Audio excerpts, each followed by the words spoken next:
Welcome to stone dictation. Dictation 5 second बाद शुरू होगा। Ready start. नव वर्ष के आगमन के साथ ही देश दुनिया ने एक नए कालखंड में प्रवेश कर लिया है।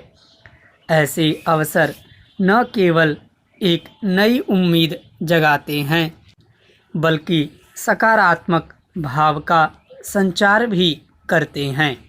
महामारी कोविड-19 के आक्रांत दुनिया को इस भाव से भरने की कहीं अधिक आवश्यकता है।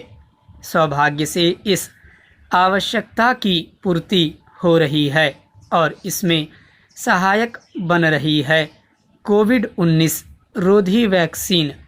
इस वैक्सीन की उपलब्धता का दायरा जैसे जैसे बढ़ता जा रहा है वैसे वैसे यह आशा भी बलवती होती जा रही है कि आखिरकार इस महामारी से मुक्ति पा ली जाएगी।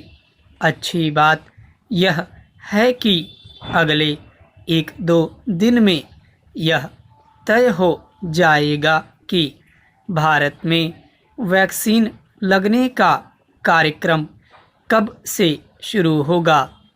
यह एक बड़ा कार्यक्रम होगा क्योंकि पहले चरण में ही 30 करोड़ लोगों के टीकाकरण की तैयारी है।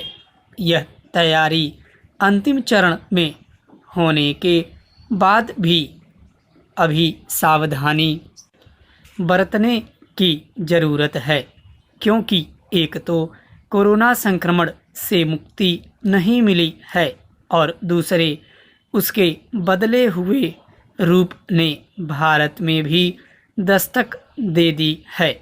निस्संदेह यह एक चुनौती अवश्य है, लेकिन बीते हुए बरस ने कोरोना के संक्रमण और उससे उपजी तमाम समस्याओं का सामना करने की जो संकल्प शक्ति प्रदान की है वह हमारा संबल बननी चाहिए।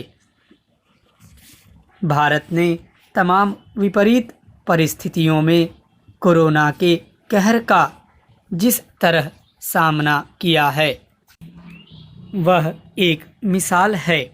इस मिसाल को अन्य क्षेत्रों में भी कायम करने और इस तरह देश को नए शिखर की ओर ले जाने की ज़रूरत है। निस्संदेह इस ज़रूरत की पूर्ति तब होगी जब जीवन के हर क्षेत्र में संयम और अनुशासन के साथ परिपक्वता का भी परिचय दिया जाएगा। इससे ही सकारात्मकता को बल मिलेगा और हर तरह की चुनौतियों से पार पाने का मार्ग प्रशस्त होगा। यह मार्ग तब और प्रशस्त होगा जब हर कोई शांति एवं सद्भाव के वातावरण को निर्मित करने में अपना सहयोग देगा। इसके लिए यह आवश्यक ही नहीं, अनिवार्य भी है कि नकारात्मकता का परित्याग किया जाए। देश की तमाम समस्याओं के मूल में यह नकारात्मकता ही है। वैसे तो यह हर कहीं नज़र आती है, लेकिन आज यदि कोई क्षेत्र इससे सबसे अधिक ग्रस्त है तो वह है राजनीति।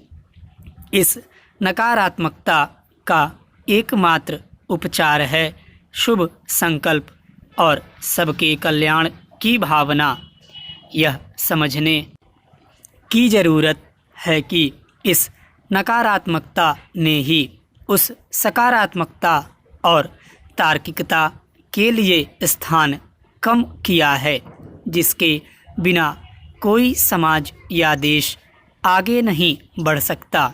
नववर्ष का आगमन इसके लिए सबसे शुभ अवसर है कि हम सब सकारात्मकता की शक्ति को समझें और उससे लैस भी हों। जनता को योगी सरकार के प्रयासों से नववर्ष का बड़ा उपहार मिला है। खुशखबरी यह है कि अपना प्रदेश अब कालाजार से मुक्त हो चुका है।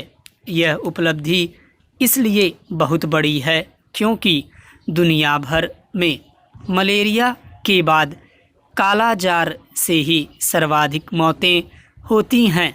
बिहार से सटे उत्तर प्रदेश के कई ज़िले इसकी चपेट में रहे हैं।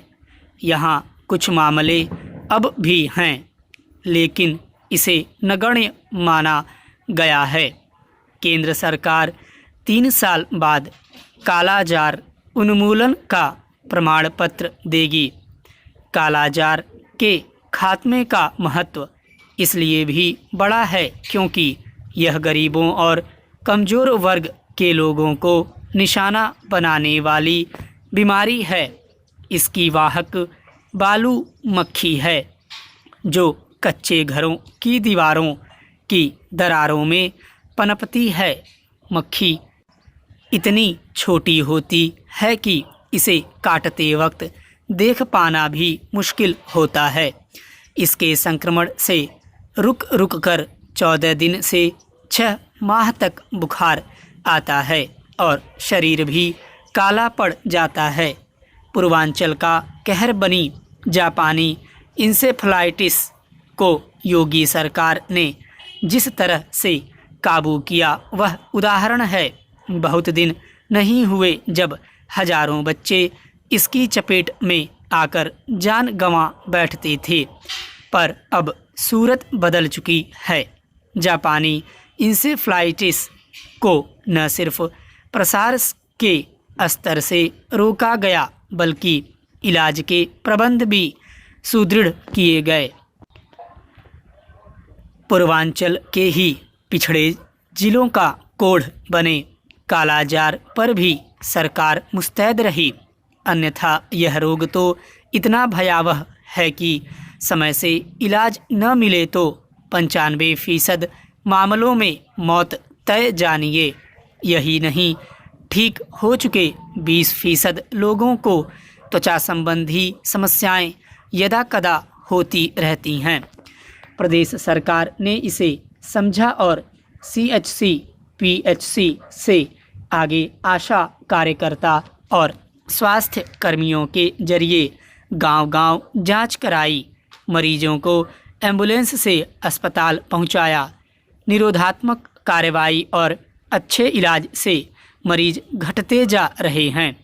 जापानी इंसेफ्लाइटिस को काबू करने के बाद अब कालाजार से मुक्ति मिलना सिर्फ सुखद ही नहीं बल्कि इसका सूचक भी है कि योगी सरकार जन स्वास्थ्य को लेकर बेहद गंभीर है। स्टॉप।